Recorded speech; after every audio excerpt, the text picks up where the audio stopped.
To this now, kidnapping crimes are on the rise. This you know by now. 8-year-old Abidah Dekhta was kidnapped yesterday outside her home in Athlone in Cape Town. It's alleged that 2 armed men held her driver at gunpoint before grabbing the child and placing her in a buggy.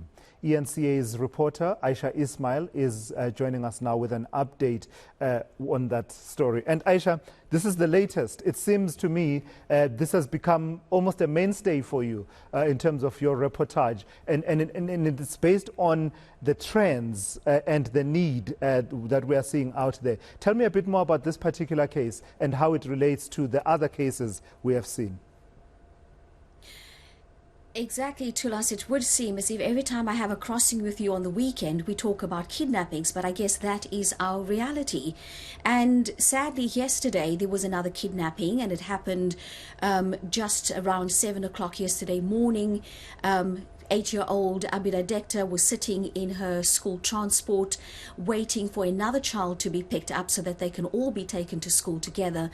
And it was at that point where these armed men pulled up and held the driver at gunpoint and snatched 8-year-old Abidah Dekhta and put her in the car. They left her school bag behind though, and they sped off. Now you can imagine the other child that was in the car has now been left traumatized because that child has now witnessed what happened. I did reach out to the parents, and you can imagine that they must be extremely traumatized because it's more than 24 hours and their little daughter has still not been found.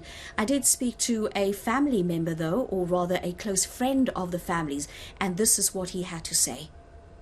It happened by while the driver was picking one of the learner from Gatsville, and I think that's what I got a call. They pulled the van or something, and then they put the gun on the driver's head, and they picked up a child from the car, from the transport. So, just bring into the whole conversation, Ayesha, the establishment of this task team that is focusing on kidnappings. I know these things take a bit of time to show results, but what are you hearing from conversations with various affected communities and victims about the impact of this task team? Well, Tulas, obviously communities want to see a difference immediately, and as you say, it's going to take a bit of time, but also when you speak to people on the ground, they're saying that we need to try and stop the problem before it happens.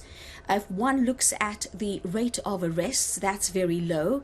But on the other hand, also, one needs to look at how the police, how they operate. They can only investigate when a case is being reported to them. And a lot of these kidnappings are going unreported. Sadly, people are afraid to report it for a variety of reasons. They're being told by the kidnappers not to report it. They then go and they pay a ransom, and so they get their family members and loved ones back home, and they just too happy to have them back home. On the other hand, also, again, it's sad and it's disappointing that our police members, there's a huge people don't trust them. There's a huge trust deficit, and so people just don't go and report these cases. However, in cases where these cases have been reported, we've seen very few arrests being made. And I guess that having spoken to experts working on these issues, they say that you do need proper crime intelligence, and they believe that that is what we are lacking at this stage. However, the people that I did speak to today, some of them are business people, small business people, and they say that unfortunately, because they run businesses, no matter how small these businesses are, the perception is that they have money, that they have cash money, or that they have access to money. This is what one of the other business people had to say to me earlier today. I mean, look at this businessman. He is, it's not like he is a tycoon. He's a small-time businessman. He's running a small shop, trying to survive. He's been coming out from this whole COVID thing. I mean, for every business person, COVID was a hard time already. He's still trying to recover from that COVID. He's barely on his feet yet. And this happened to him, which breaks the person emotionally, financially, in every way. All right, so Ayesha, before we let you go then, as much detail as you can, because at the center of this, we may be engaging in a bit of analysis, but at the core of it is the latest story of Abidah Dekhta. What do we know at this point, and how do people assist in trying to locate her? So I have spoken to SAPS in the Western Cape. They've confirmed that they are investigating the matter. They're also not releasing any more details, saying that the investigation is at a sensitive stage.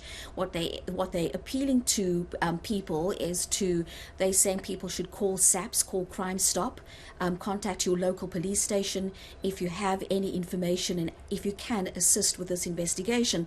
But again, Tulas, it is very sad because, again, we've covered all these cases we saw the case of a number of Bangladeshi business people being kidnapped and then being released after a ransom has been paid. Some of them have been injured, some of them have been tortured. Then we saw the kidnapping of the Ukrainian woman who was also released. Then 2 weeks ago, you will recall, I did a story of a Chinese woman who had been in fact, she was actually kidnapped from her husband's bottle store. And she was released on Wednesday. And now we've seen the case of 8-year-old Abidah Dekhta being kidnapped. But also you will recall that I did the story of the 6-year-old Pakistani boy, Shanawaz Asghar from Kensington, who was also kidnapped. And thankfully, he was released within a matter of 2 days. And he was not injured at all. But something has to be done about this. And as you say, we do have a task team, and maybe we need to talk about how this task team is constituted and why they're seemingly not being able to make a breakthrough. Yeah, a lot of pressure on the SAPS and other authorities to crack these issues. Thank you for that. eNCA's Ayesha Ismail joining us from our studios in Cape Town with an update on that concerning trend of kidnappings.